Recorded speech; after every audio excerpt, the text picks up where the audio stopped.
vie, c'est l'âme, eh bien le corps c'est l'instrument de l'âme. Il faut que dans le corps, nous ayons comme un corollaire de cette vie de l'âme, n'est-ce pas? Si vous êtes d'accord. La glande de la vie fait que, on va balayer tout ça, fait qu'elle est partout, partout. Dès que vous sortez de votre sommeil, attendez, mais vous êtes vivant dans le sommeil. Sauf que c'est l'apparence de la mort. Donc la thyroïde est dans un état particulier, un état hypnique, un état qui est l'apparence de la mort, disais-je, c'est-à-dire tous les paramètres d'une absence relative de vie. Bonjour Jean Duchazot, Bonjour Delphine. merci de nous accorder une fois de plus de votre temps pour Exuvie. Il va être question aujourd'hui dans ce webinaire ensemble des surrénales, des glandes surrénales, ces fameuses glandes surrénales dont on parle beaucoup dans tout ce qui est le problématique de fatigue chronique, de stress. Aujourd'hui, il y a énormément de gens qui se sentent fatigués, même épuisés. Donc, on va aborder cette thématique-là. Jean, est-ce que vous pouvez vous présenter en quelques mots, s'il vous plaît? Alors, je suis l'héritier, en tant que psychologue, je fais des études de psychologie, bon, je suis l'héritier surtout de Jean Gauthier, de docteur Jean Gauthier. L'histoire, c'est que après son propre cas de difficulté physio-psychologique, puisqu'il était pré-mongolien, etc., il y a toute une histoire autour de lui. Il s'est transformé, il a pu prendre des extraits thyroïdiens à forte dose, il fait, bref. Et à partir de son histoire, il a pu démontrer, montrer en tout cas très fortement, puissamment sur des milliers de pages que les glandes endocrines sont premières. Les glandes endocrines commandent tout et elles sont dominantes par rapport au système nerveux, le système nerveux central, le cerveau. Et moi-même, disciple d'auteur Gauthier, pourquoi? Parce que il m'a soigné d'une hyperthyroïdie d'origine qui m'a mis en grande difficulté quand j'étais petit. Et puis, c'est à la fin de mon adolescence que mon père étant médecin m'a conduit chez le docteur Jean Gauthier, un confrère de Bordeaux. Vous voyez, on était qu'à 120 km. Et donc, quand il m'a vu, ben, il m'a dit on va arranger tout ça. Et il m'a donné les traitements, les fameux traitements d'opothérapie avec des extraits glandulaires qui m'ont transformé, qui m'ont rééquilibré complètement. Il y avait notamment un freinateur de la thyroïde, mais qui n'existe plus. Ça s'appelait l'hématoéthyroïdine. Alors, qu'est-ce que c'est, je me permets de vous interrompre, qu'est-ce que c'est l'opothérapie? Alors, l'homothérapie, ça vient de opos, suc glandulaire, suc, c'est-à-dire extrait biologique d'une plante ou d'une glande, justement. Donc, opos, ça vient de suc, donc opothérapie, donc la thérapie par des extraits glandulaires. Des extraits glandulaires humains ou Animaux, animaux. d'animaux? C'est des Quels animaux? animaux. Et les animaux c'était très intéressant parce que c'était naturel, c'était biologique. Les glandes animales ressemblent comme deux gouttes d'eau aux glandes humaines. N'oubliez pas que nous avons une partie animale, nous sommes des êtres, comme disait Aristote, saint Thomas d'Aquin est repris par saint Thomas d'Aquin, nous sommes des animaux raisonnables. Nous avons une partie animale. Donc, à partir de cette ressemblance vraiment réelle, eh bien, les glandes peuvent être de Et, parfaits adjuvants des thérapies glandulaires pour nous, les êtres humains. et donc, pour ces extraits-là, quels animaux étaient utilisés à Il y l'époque? avait des bovidés, il y a des agneaux, il y a des bovidés, il y a des porcs, thyroïdes de porc notamment, voilà, des mammifères. Voilà. En général, ce sont plutôt des, je dis, D'accord. Donc ça, agneaux, c'est les traitements que vous avez utilisés, donc que enfin, vous que j'ai utilisé pendant avez quelques utilisés années. personnellement. D'accord. Absolument, oui. Et cette façon de traiter avec des extraits glandulaires crée un équilibrage glandulaire puisque le corps, donc les glandes, en fait, récupèrent ce qui leur est nécessaire pour rétablir un équilibre qui n'est pas au rendez-vous.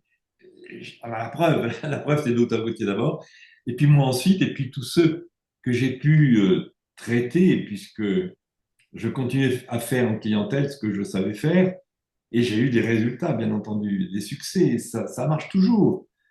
Ça peut être un peu long puisqu'il s'agit de rééquilibrer, donc ça prend du temps. Et c'est pas une thérapie, si vous voulez. On appelle ça apothérapie, mais C'est pas vraiment une thérapie, ainsi que l'équilios d'ailleurs n'est pas une thérapie. Mm. C'est une méthode d'équilibre. Oui. Ça soigne pas, Alors, ça met l'équilibre en place. C'est oui, pas bien pareil. sûr, bien sûr. Et Pas puis tout à fait surtout, le pareil. système glandulaire, ça se fait pas en un claquement de doigts. C'est Oui, c'est minutieux, ça. c'est long. Les kios, on en reparlera hein, tout à l'heure. C'est Oui, une autre méthode oui, d'équilibrage glandulaire. oui, On, c'est ça. on y reviendra parce que ça, c'est le résultat de votre création, si je ne me trompe pas. Ah. Pour vous présenter, vous êtes donc endocrino-psychologue, hein, c'est comme ça. Ça n'existe pas. En fait, j'ai créé, si vous voulez, suite au docteur Jean Gaultier, la discipline, l'endocrinopsychologie. Et ça n'existe pas. Il y a des psychologues, il y a des médecins, mais il n'y a pas d'endocrinopsychologie. Et je crée cette discipline, voilà, modestement, mais je suis à l'origine, c'est le docteur Jean Gaultier, hein, en fait.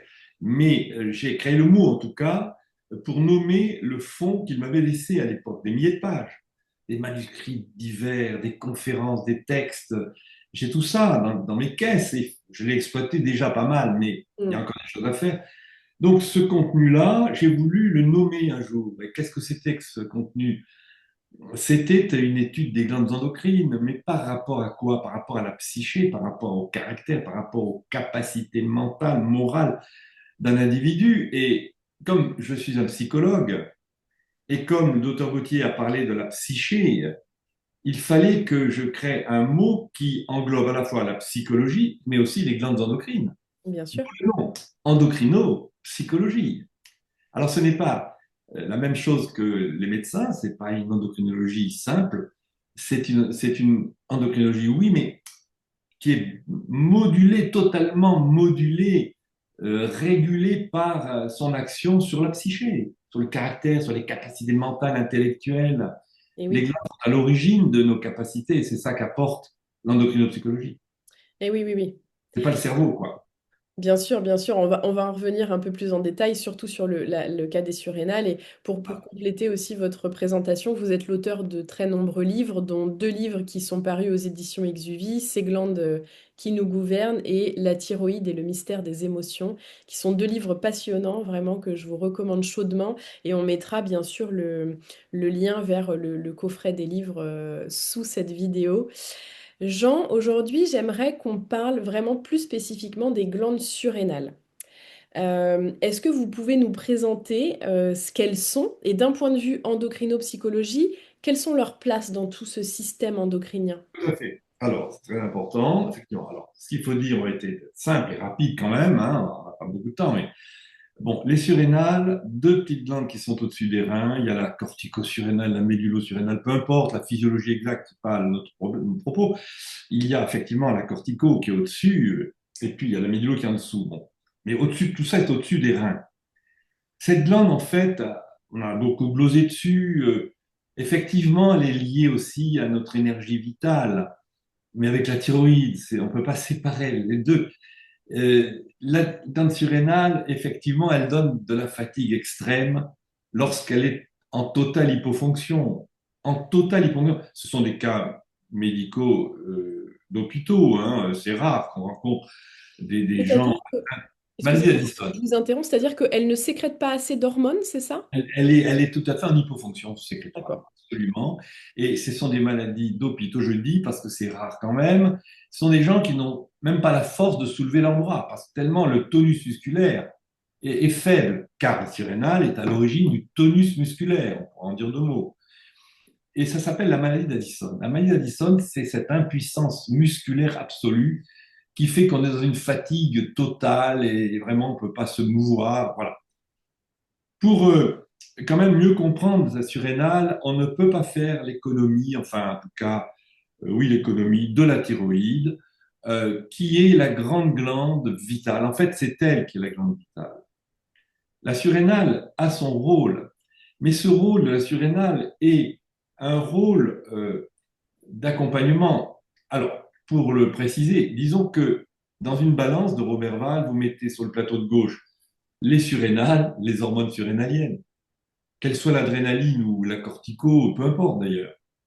Et de l'autre côté, vous mettez la thyroxine, la thyroïde. Et cette balance doit être en équilibre. Les deux glandes sont en équilibre permanent. Tout est équilibre. Il ne s'agit pas de dire la surrénale, ceci, cela. C'est ce qu'on fait, parce que c'est de l'analyse. Mais n'oubliez pas la synthèse. Nous sommes des êtres d'équilibre et seul l'esprit de synthèse peut le capter, le percevoir, l'exprimer, l'expliquer. Si on ne fait que de l'analyse, ben, on ne va pas arriver à la compréhension. La compréhension est toujours une synthèse. Et puis, la thyroïde, elle, est la glande vitale parce que la glande des oxydations cellulaires, et elle abat finalement, elle abat sur la surrénale. Elle abat sur la surrénale. Et cet équilibre qui existe cependant, il existe, il est toujours en permanence dans l'équilibre. Ces deux glandes sont en équilibre, mais avec des fluctuations.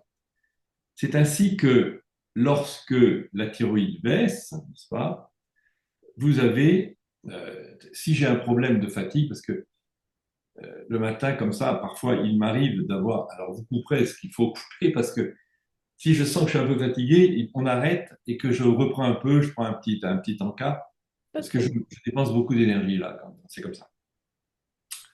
Donc, en deux mots, la thyroïde est principale. En fait, c'est elle qui, dans cet équilibre entre les deux, surrénal et thyroïde, c'est elle qui commande en fait.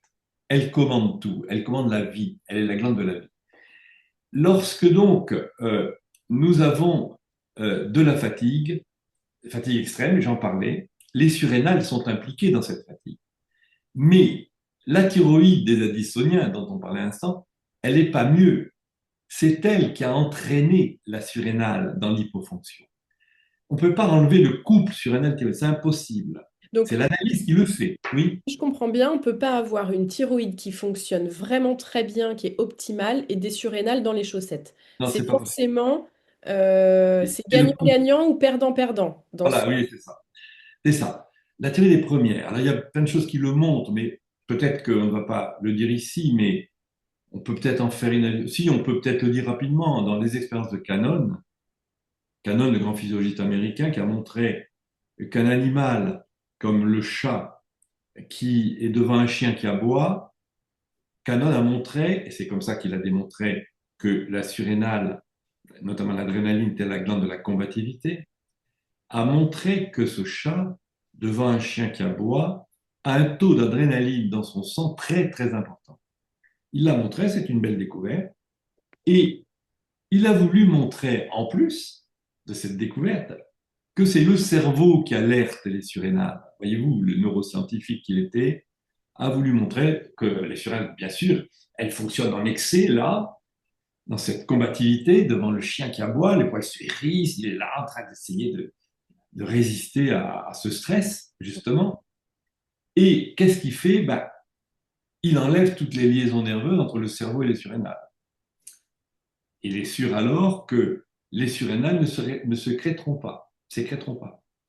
Et qu'est-ce qu'il fait une fois que la cicatrisation est faite? Il remet l'animal sans liaison nerveuse surrénalo-cérébrale, et le chat réagit pareillement. Et elle ne comprend pas. J'ai dû me tromper, c'est pas possible. Les surrénales dépendent du cerveau pour les neuroscientifiques. Voilà, c'est ça le problème. Hmm. De peau, c'est pas le cas. Alors, une fois qu'il a recommencé l'expérience, sans se tromper, en coupant toutes les efférences nerveuses qui joignent les surrénales, il remet le chat devant le chien. Catastrophe, c'est la même chose. La seule petite remarque qu'on peut faire, c'est que la rapidité de réaction du chat était moins grande, car le système nerveux apporte la rapidité. Bien sûr. Mais les réactions étaient là, sans coup férir. Eh bien, il est mort, sans savoir avoir la solution. Et vous auriez pu lui expliquer. Que dit le docteur Jean Gauthier?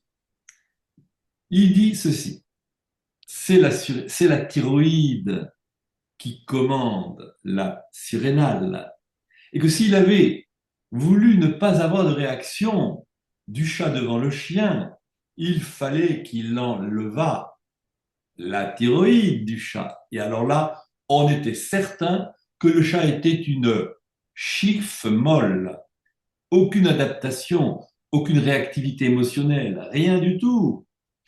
Et ne sachant pas cela, il n'a pas compris que il y avait de l'adrénaline à haut niveau dans le sang du chat. La thyroïde émotionnelle, avec l'acuité sensorielle, avec les yeux du chat qui voit la situation et qui entend par les oreilles l'aboiement du chat, la thyroïde se met en pétard, elle se met en hyper-réaction. Mm.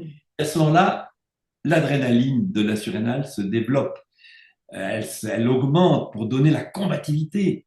Donc ces deux glandes, finalement, sont deux glandes nécessaires à notre adaptation. Mais Mm. c'est la thyroïde qui est nommée par le docteur Gauthier la glande de l'adaptation. C'est pas la surrénale. Mais c'est hyper intéressant cette étude dont vous nous avez parlé là. On comprend vraiment bien le lien entre les deux et comme vous dites que le système endocrinien prévaut toujours. Absolument. Et est-ce que, donc, ça, on a abordé la question de la fatigue, de l'épuisement. Est-ce que le sommeil, ça a un lien du coup avec tout ça, avec les surrénales? Parce que si on est fatigué, on peut peut-être se dire que c'est parce qu'on dort mal, on récupère pas suffisamment. Bien sûr, tout se tient, n'est-ce pas? On est obligé de faire des analyses, de l'analyse, là, on est en train de le faire parce que c'est la manière de comprendre un peu. Mais l'analyse n'est pas la compréhension. L'analyse, c'est le découpage des données afin de faire une synthèse, finalement dire Eureka, ça y est, d'accord, j'ai compris maintenant. Mais on est obligé de. Alors, le sommeil, alors évidemment, il faut commencer à peut-être séparer les choses. Le sommeil, c'est quoi? C'est une hypofonction thyroïdienne naturelle. Et la thyroïde se repose d'une activité diurne qui s'est développée, qui s'est déroulée pendant 12 heures, par exemple. À la fin de la journée, cet épuisement thyroïdien se manifeste par de la fatigue, ce qui indique que la fatigue est bien due à la thyroïde, car c'est elle qui se fatigue d'abord, puisque c'est elle, la glande de la vitalité et de la réactivité émotionnelle. Mais les surrénales sont derrière. Elles agissent comment dire, en complément, en soutien derrière. Les deux sont nécessaires et on le verra, ça, cette complémentarité, on peut le voir peut-être après, je ne sais pas, dans le tonus musculaire, justement. Ben, on Mhm. peut le dire maintenant. Oui. Dans le tonus musculaire, qu'est-ce qui se passe? Ça illustre le propos. Il se passe qu'une hormone thyroïdienne est nécessaire à l'oxydation de la fibre musculaire, c'est-à-dire l'action métabolique du muscle, la fibre musculaire, qui va recevoir une hormone, la thyroxine, qui va lyser le glucose, qui va faire une sorte de un chimisme moléculaire. En tout cas, c'est le sucre. Il faut du sucre, vous savez, pour le tonus musculaire, il faut du sucre pour que fonctionne correctement un muscle. Et ce tonus musculaire, enfin, je veux dire, cette action thyroïdienne sur la fibre musculaire va liser, va comme casser les molécules de glucose et ça va donner de l'acide lactique. L'acide lactique est un toxique pour le muscle, ça donne des courbatures, et on n'est pas entraîné. Et donc, qu'est-ce qu'il faut pour éliminer les courbatures? Ben, il faut enlever l'acide lactique. Et qu'est-ce qui enlève l'acide lactique? C'est l'adrénaline Mm. qui va neutraliser en donnant de l'eau, en donnant de l'acide carbonique, enfin il y a des réactions chimiques. Et cet équilibre, donc thyroïde surrénal, va faire que le muscle va, dans un footing, dans une course, va être opérant. Parce qu'il y a la thyroïde qui oxyde le muscle par la lyse du glucose et l'adrénaline va neutraliser le glucose. Donc l'adrénaline est nécessaire à l'action musculaire. Mais vous voyez bien qu'elle est un complément total, sine qua non d'ailleurs, avec la thyroxine. Il n'y a pas de tonus musculaire sans thyroxine. On dit que c'est le tonus musculaire. C'est vrai que la surrénale donne le tonus musculaire, c'est un fait. Mais on ne peut pas enlever l'action thyroïdienne derrière. Par Mm. exemple, un enfant de 8 jours, 15 jours, un petit enfant, un petit bébé, qui vient de naître et qui est dans le premier mois jusqu'à 1 an d'ailleurs, si vous mettez le petit doigt dans la menotte d'un petit bébé, qu'est-ce que vous constatez? C'est hyper connu. Le serrage très fort, automatique, parce que l'enfant n'a aucune conscience de cela. Il le serre. Et ça vient d'où? De la surrénale de l'enfant. Chez l'enfant nouveau-né, jusqu'à l'âge d'1 an environ, la surrénale est dominante dans l'économie de l'enfant pendant 1 an. Après, ça passe à la thyroïde de 1 an à 7 ans, avec un pic à 5 ans. Puis ensuite, c'est 7 ans, l'âge de raison. C'est l'hypophyse. Et ensuite, c'est la génitale, à la puberté, à la première puberté, deuxième puberté.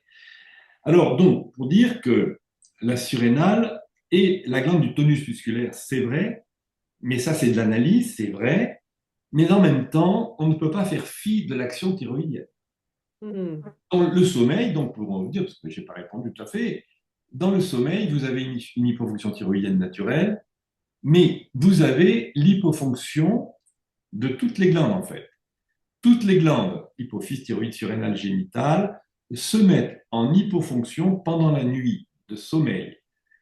Nous sommes alors sous la domination des automatismes nerveux qui ont leur plein rôle de palliatif, pourrait-on dire, des fonctionnements qui sont absents. Enfin, ils ne sont pas absents complètement, mais ils sont absents à 75%, quoi.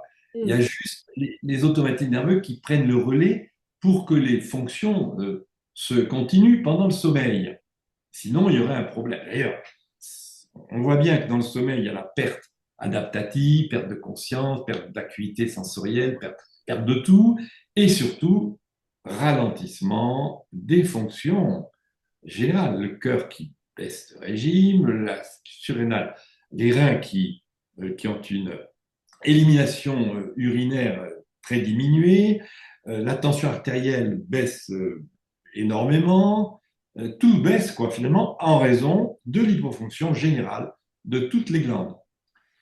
Alors, le sommeil est donc une réparation de la fatigue diurne et cette fatigue est là d'origine thyroïdienne. C'est la thyroïde qui s'est épuisée. La Donc thyroïde, la fatigue, vraiment, encore une fois, on la elle retrouve avec la thyroïde, pas a que la toute surrénale. problématique. Et Ah alors, oui, oui. si, est-ce qu'on peut se faire un petit zoom sur le stress? Parce qu'on entend toujours que le stress, c'est lié aux sécrétions des hormones surrénaliennes, trop d'adrénaline, et donc, voilà, ça crée du stress. Et Alors, quelle est votre analyse? Est-ce que c'est encore la thyroïde qui est derrière tout ça? évidemment, évidemment. Mais ce dont Hans Selye n'a pas parlé. Le grand découvreur de la notion de stress, Hans Selye, c'est un Hongrois d'origine qui s'est installé aux États-Unis, qui avait un laboratoire de recherche au Canada. Il était au Canada, en fait. Eh bien, Hans Selye a parlé de la surrénale. Et on a donc depuis lié toute fatigue extrême au surrénal. Mais est-ce qu'il avait tort ou raison? Il n'avait pas tort. Il a constaté que quand il soumettait des animaux à de très grands stress, un peu cruels d'ailleurs, à vrai dire, il y a toutes sortes de choses, hein, électrisation, avec de la chimie aussi, enfin bref, les stress animaux étaient tels que quand il opérait l'animal, ah oui, parce que c'est ça, le chercheur, il veut aller au fond des choses, donc il tue l'animal, il va voir l'état des surrénales. Et il s'aperçoit que les animaux ont une nécrose de la glande surrénale, une destruction vraiment des cellules chromaffines, enfin les cellules surrénaliennes, à la fois la médulo, même la cortico-surrénale. Et il attribue, neuroscientifique, n'oubliez pas encore, il attribue cet état de la surrénale en raison des stress de l'animal, qui est la cause première, c'est le stress de l'animal.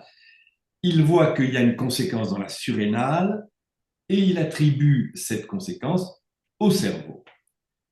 Et là, quand même, il parle de glandes malgré tout. C'est pas seulement le cerveau, centre nerveux, mais c'est l'axe hypothalamo-hypophyso, l'hypophyse qui est juste derrière, qui est juste en dessous de l'hypothalamus. Il dit que cet axe hypothalamo-hypophysaire, hypophyso-surrénalien, est le mécanisme idoine de la notion de stress, du stress. Et la thyroïde, bah, ça passe aux oubliettes. Voilà, passe aux oubliettes. Elle est oubliée de tout le monde, cette thyroïde, on dirait, quand il s'agit de Comment Elle est oubliée de tous, cette thyroïde, quand il s'agit des surrénals. Gautier l'appelait l'enfant pauvre de la physiologie. C'est très très étonnant. Surtout qu'actuellement, depuis une quarantaine d'années, un peu plus même, on en parle partout et toujours. La thyroïde, on fait des analyses de thyroïde partout, partout, parce qu'elle est mystérieuse, elle reste mystérieuse. Pas moi qui le dis, c'est des auteurs comme Philippe Denayer, un endocrino, chercheur, qui a dit il y a une vingtaine d'années, 25 ans maintenant, facile, dans un gros livre, un livre d'auteur avec plusieurs chercheurs, qui dit la thyroïde n'a pas livré tous ses secrets, on ne sait pas, c'est très mystérieux. Et c'est vrai. Mais voyez-vous, elle est d'autant moins connue qu'elle est perçue comme importante. C'est un peu paradoxal. Elle Hmm. n'est pas bien connue, mais on s'aperçoit tout de même qu'elle est partout. Hmm. Alors, du coup, on ne sait pas résoudre le problème. Alors, pour revenir à nos moutons, la surrénale est bien aperçue comme étant abîmée par le stress, c'est vrai, mais on oublie que c'est la thyroïde qui est à l'origine de l'état surrénalien. Hmm. C'est la thyroïde qui va être l'organe du stress. Pourquoi? Parce qu'elle est la glande, il faut parler de la surrénale, on a déjà parlé de la thyroïde, mais on ne peut pas séparer les deux vraiment. La Hmm. glande de la sensibilité, spécialement la glande de la sensibilité, de l'acuité sensorielle, de tout ce qui est atteinte du corps et ressenti aussitôt par la glande spécifique de la sensibilité. C'est pas ni la surrénale d'abord, ni l'hypophyse. C'est pas une glande de sensibilité, l'hypophyse, c'est une glande Hmm. d'intelligence, de comparaison, d'analyse. Non, il n'y a que la thyroïde qui est à la glande de la sensibilité. Eh bien, lorsque donc nous avons ces problèmes adaptatifs, je ne sais plus où j'en suis d'ailleurs, c'est pas grave, on va y revenir. C'est la thyroïde. Ah oui, le stress de Hansélier, c'est la thyroïde Ouais. qui est à l'origine de cette destruction, pourrait-on dire, de la surrénale. Et alors, enfin, d'après cette analyse, je pense notamment aux problématiques de libido qu'on attribue souvent à une problématique surrénalienne. Dans ce cas-là, c'est également la thyroïde, si vous expliquez que c'était la Absolument, glande de la absolument, sensibilité, de absolument, l'adaptation. absolument. Là encore, pour cette question de la libido, on peut voir, on peut apercevoir la liaison qu'il faut faire entre thyroïde et surrénale. Il n'y a pas d'analyse qu'il faudrait. Pourquoi dit-on que la surrénale, la libido? Parce qu'elle est souvent considérée de façon un peu hypothétique comme étant la glande, peut-être à cause de ses liés, je ne sais pas, la glande de tout, la glande du stress, et la sexualité. Bien sûr que les surrénaliens sont portés sur le sexe. Un gros surrénalien, lui, pourquoi? Ben parce que le plaisir sexuel, la jouissance sexuelle, tout ce qui est sexuel, libido, appelons un chat, eh bien, va évidemment exciter la thyroïde. Et la surrénale va en retour, et oui, ça existe. Il y a chez les surrénaliens, chez des gens dont la surrénale est Oui. peu dominante, parce que tout le monde n'est pas dominant, on peut être Alors, thyroïdien. juste pour faire une petite parenthèse, ce que vous Oui, appelez surrénalien, j'invite vraiment hein, les gens qui nous oui, regardent à lire votre livre Ces glandes qui nous gouvernent. Ce que vous appelez surrénalien, c'est une dominance surrénalienne face à un profil oui, euh, voilà. Ça endocrinien. veut dire. Tout le monde n'a pas forcément ce référentiel, Non, mais bien sûr. il y a des profils avec une dominance thyroïdienne, d'autres avec une dominance surrénalienne. Donc, quand vous dites un surrénalien, c'est là où on a Voilà, une dominance d'expression des glandes. exact. Voilà, Alors, c'était par juste, exemple, je ferme la parenthèse. oui, c'est très bien, non. Par exemple, quelqu'un qui est dominant surrénalien va avoir une tête plutôt carrée avec des grandes mâchoires carrées, voyez-vous. Déjà là, on peut voir une dominance surrénalienne. Alors après, il y a d'autres signes, les mains en battoir, Oui, le cou assez court, une taille moyenne, pas très grand. Euh, donc la surrénale se voit et dans ce cas-là, la surrénale peut donner sur le plan fonctionnel oui. sexuelle, donc aussi, et puis d'autres choses fonctionnelles, donc les organes qui fonctionnent, le pancréas ou Oui. autres, l'intestin, eh bien, va donner des caractéristiques particulières propres à la surrénale. Et il se trouve que le surrénalien est assez porté, pourquoi? Sur le sexe, mais parce que euh, ça excite en retour sa thyroïde. D'accord. Oui, et oui, on ne peut pas enlever la thyroïde du plaisir sexuel, c'est impossible. D'accord. En fait, la jouissance sexuelle, c'est la thyroïde, 100%. Donc Et là, ce la petite conclusion, ce serait que, alors si on a des problèmes de sommeil, si on a des problèmes de stress, si on est fatigué, si on a un problème, une problématique de tonus musculaire, donc pour tous les sportifs qui nous suivraient, des problématiques de libido, trop ou pas assez, on en revient à la thyroïde, alors qu'on pense que c'est uniquement les surrénales. Enfin, on pense, c'est la plupart des référentiels qu'on peut trouver, c'est d'abord une problématique de surrénale. Euh, Est-ce que vous pourriez, on parlait de l'équilios en début de webinaire, est-ce que vous pourriez nous parler un petit peu de cette technique? Parce qu'en fait, c'est une technique de rééquilibrage qui pourrait nous permettre de retrouver un état d'équilibre et donc de dire au revoir à la fatigue, à l'épuisement, à des problématiques de libido. Donc, est-ce que vous pouvez nous en dire un mot? Ilios, très bien. J'allais vous dire juste avant que cette question est résolue par la notion d'équilibre glandulaire. Que ce soit la surrénale et la thyroïde, on revient toujours à l'équilibre nécessaire des glandes, puisque chacune de ces glandes a son rôle fondamental foncier, un rôle complémentaire pour le tonus musculaire. On peut pas dire que c'est la surrénale, c'est même pas seulement la thyroïde, c'est les deux en même temps. Pour la colère, dans les expériences de Canon, voyez-vous que c'est les deux glandes en même temps. Et puis, pour d'autres activités, l'hypophyse est là au rendez-vous pour calculer, pour juger, etc. L'équilibre, c'est une machine, un générateur de champs électromagnétiques que Luther Gautier a utilisé avant la guerre suite aux découvertes d'Arsène d'Arsonval. D'Arsonval était un médecin, un ingénieur qui a inventé, suite à Tesla d'ailleurs, il avait repris un procédé de Tesla, le grand savant Tesla, Mhm. euh, qui était d'origine tchèque, si je ne m'abuse, Je sais. euh, je ne sais plus. Eh bien, Tesla, donc, enfin, en tout cas, Darsonval, a créé en 1893 un petit générateur de champs électromagnétiques.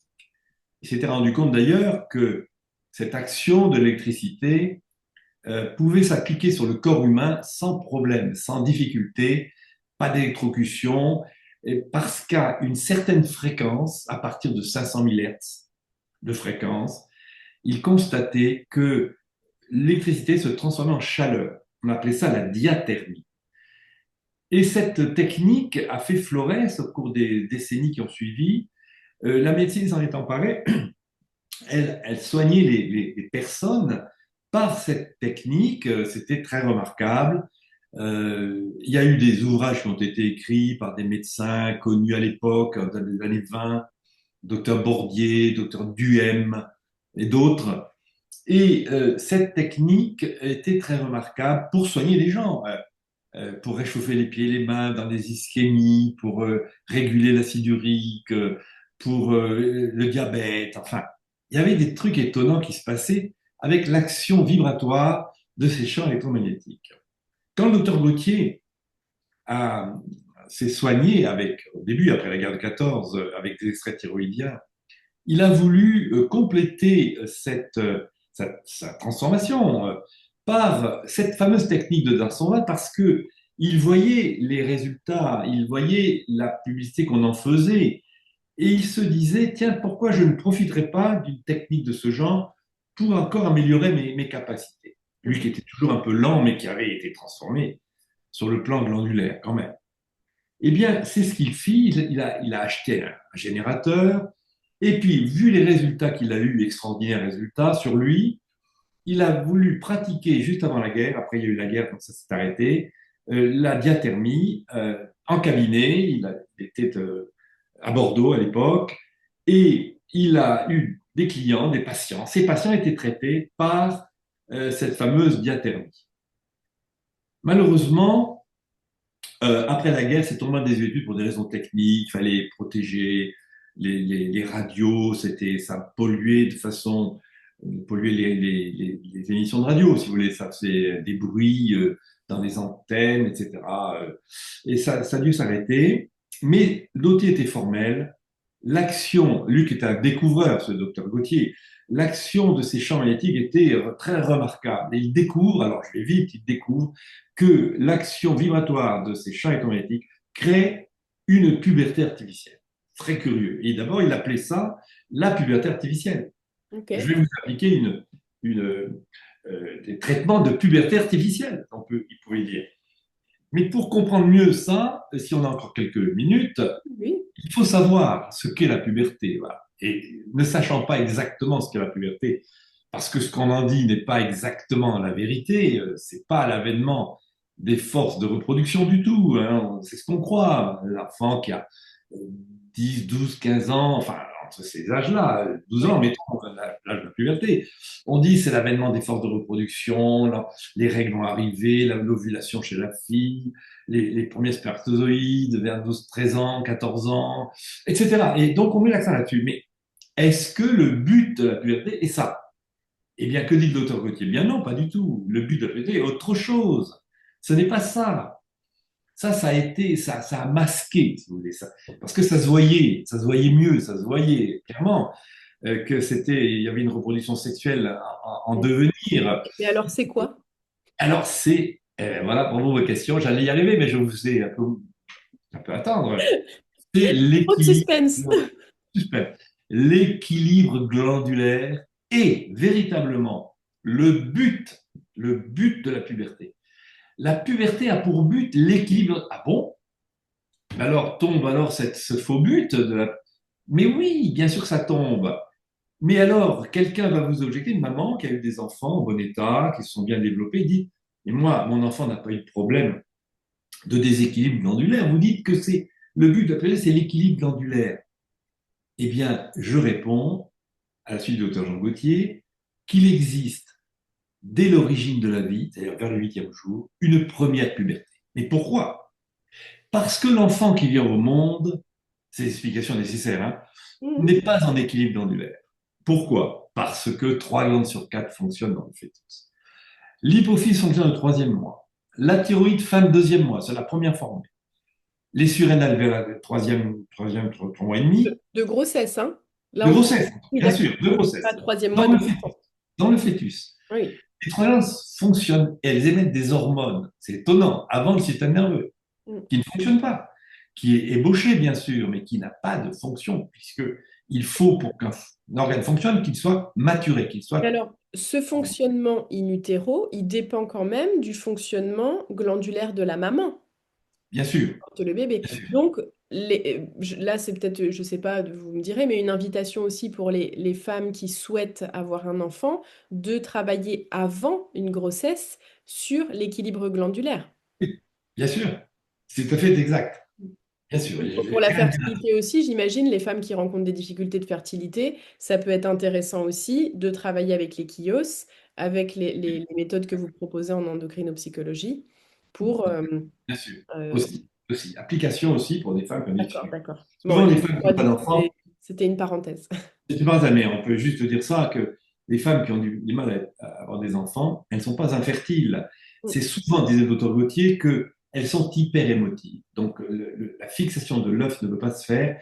Elles sont trop fluctuantes, trop nerveuses. Et que quand on calme le jeu, elles peuvent devenir enceintes. Voilà.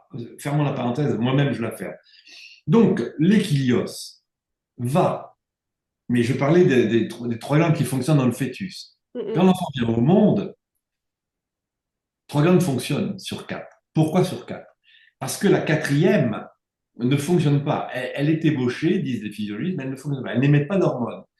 L'enfant vient au monde avec 3 glandes qui fonctionnent. Il est, enfin, c'est moi qui l'ai répété comme ça, il est comme une voiture à 3 roues. Il n'est pas en équilibre glandulaire. Et c'est la raison pour laquelle existe, ça passe inaperçu, car ce n'est pas connu officiellement, c'est la raison pour laquelle existe ce que le docteur Gauthier, à la suite d'autres médecins de l'époque, mais ça a été vite arrêté, on appelait ça la première puberté. C'est à cette époque que survient au début de la vie la première puberté, c'est-à-dire la stimulation de la glande génitale, la fameuse glande génitale, bien mal nommée, puisque à cet âge-là, on n'a pas besoin de sexualité, Mm. loin derrière. C'est la glande appelée génitale, on aurait dû l'appeler autre chose, puisque c'est la glande de l'équilibre, dira-t-il, donc la glande de l'équilibre, la glande équilibrine, par exemple. Cette petite glande génitale, laissons ce terme, ajoutons simplement glande interstitielle, effectivement est stimulée à partir du 8e jour environ, pendant environ 3 semaines, et c'est ce que nous voyons. Nous constatons que tout enfant avec plus ou moins de puissance, de force, subit une activation de la partie génitale, le scrotum chez un petit garçon qui est tuméfié, la petite fille qui peut avoir des petites règles aussi, tuméfaction des petits organes génitaux, et puis la poitrine qui est aussi tuméfiée. Parfois on mettait des pansements, il y avait un liquide qui s'écoulait, on appelait ça le lait de sorcière. Mais qu'est-ce que c'est? Quid? Qu'est-ce que c'est que ce phénomène? Eh bien, demandez à un médecin, il ne sait pas vous répondre. Il dit ça, c'est la nature. On ne sait pas. On ne sait pas la finalité, quoi. Il faut comprendre, mais comment comprendre? Eh bien, que dit Dr Gauthier, ce savant extraordinaire? C'est une puberté, en fait. Dans le but, et on va le voir pour les autres pubertés, notamment la deuxième, vers 12 ans, dont le but est la stimulation de la glande interstitielle. C'est le but de la puberté. Mais D'accord. que dit-il ensuite? Glande de l'équilibre, puisque c'est elle qui amène l'équilibre glandulaire lorsqu'elle est stimulée à la naissance, vers le huitième jour. Elle est stimulée par l'hypophyse, glande horloge, qui déclenche une action sur la thyroïde, les deux sur les surrénales et les trois sur la génitale. Laquelle glande génitale va agir rétroactivement sur chacune des autres. Et en cela, elle est régulatrice. Mm. Glande de l'équilibre, c'est la Ouais. glande génitale. Voilà le but de la puberté. Nous faisons donc, C'est avec l'équilios, une stimulation de la génitale et donc nous rééquilibrons tout le système glandulaire d'une manière régulière, mais il faut des séances parce qu'il faut ça, j'allais modifier. vous demander, parce que vous disiez que c'était assez long, donc en moyenne, combien de séances il faut à peu près et à quelle fréquence? En moyenne, bon, il faut répondre à ces questions, bien sûr, volontiers. Simplement, si on fait que 5 séances ou 10 séances, ça va être trop peu. Pour modifier l'état glandulaire, il faut 20-30 séances au minimum. Et puis plus, parce que lorsqu'on a des résultats, tout un chacun dit, ah non, ça me fait trop de bien, je continue. Il y a des gens qui, il y a 6 mois, même plus, c'est pas la question.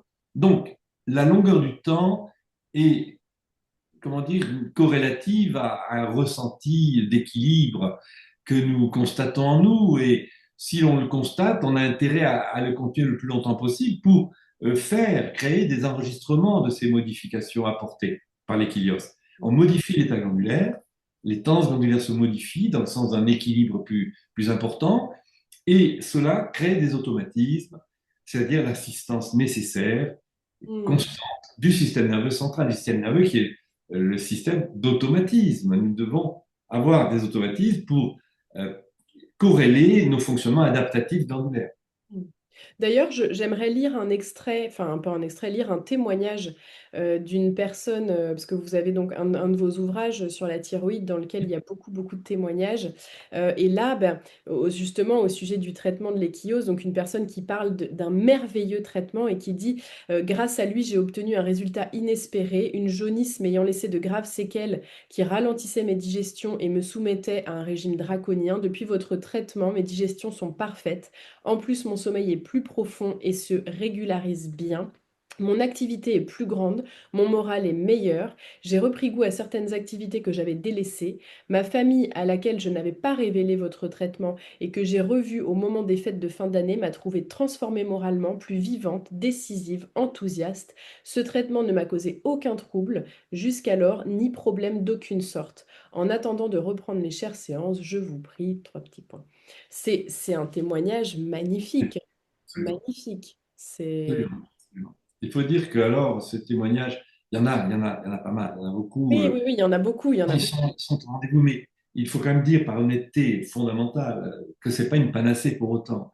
Ça, je le dis parce que c'est la vérité, et la vérité me tient à cœur. Il ne s'agit pas de faire, comment dirais-je, rêver un tas de gens. Bien sûr, c'est une extraordinaire technique d'équilibre, c'est un fait. Mais en même temps, il faut savoir que c'est variable en fonction des gens, puisque les gens, les personnes, nous sommes tous des êtres uniques, nous réagissons d'une manière particulière à toutes sortes d'actions qui s'exercent sur nous. Il faut le savoir. Donc, on peut avoir des gens, c'est qui c'est spectaculaire comme résultat, et d'autres, non, ça marche moins bien, ça va, c'est laborieux. Ben oui, on ne peut pas empêcher cette chose. Oui, puis ça dépend sûrement aussi de beaucoup de facteurs. C'est-à-dire on en a parlé dans un autre webinaire ensemble sur la thyroïde, où vous expliquiez aussi qu'il y avait un contexte de vie, qu'il y avait aussi des choix, le libre arbitre. Et donc c'est sûr que si on reste dans un boulot extrêmement stressant, qui ne nous plaît pas, ou dans une relation qui est très toxique, on peut faire de l'équilibre, mais le contexte va être moins favorable à un rééquilibrage. Il y a aussi parfois, il est nécessaire, hein, vous l'expliquiez, qu'il y ait aussi des changements qui s'opèrent sur d'autres plans. Vous avez parfaitement raison, c'est très bien dit, ça m'évite de le dire. Je veux juste ajouter que ça fait partie de la méthode. C'est que l'équilibre, c'est qu'une aide glandulaire, bien entendu, mais le glandulaire, c'est l'aide, c'est-à-dire c'est l'instrument de nos opérations mentales. Nous sommes des êtres libres, donc c'est pas le corps qui commande. Donc il faut que notre vie, qui est soumise au libre arbitre, nous sommes des êtres libres, il faut que notre vie soit conforme au maintien de cet équilibre glandulaire. Voilà. Nous sommes donc responsables de notre équilibre glandulaire ou de notre déséquilibre glandulaire. On est quand même responsable, peu ou prou, en fonction de l'histoire. Mais le principe est exact.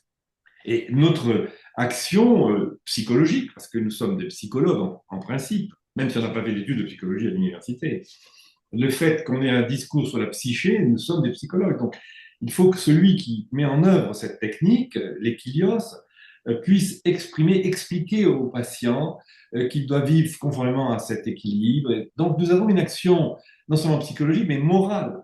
Bien sûr. Morale, oui, c'est un adjectif qui vient du mot mœurs, Ouais. la façon de vivre.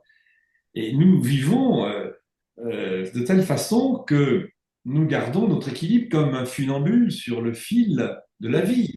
Il Oui, faut que nous puissions ne pas chuter, ne pas tomber dans un balancier. Et nous sommes là en train de garder le cap pour que notre équilibre glandulaire se maintienne. Et quand on l'a perdu, plus ou moins, nous pouvons faire de l'équilios, bien sûr. oui, Mais ce n'est pas l'équilios qui équilibre, c'est nous qui nous équilibrons alors par l'équilios.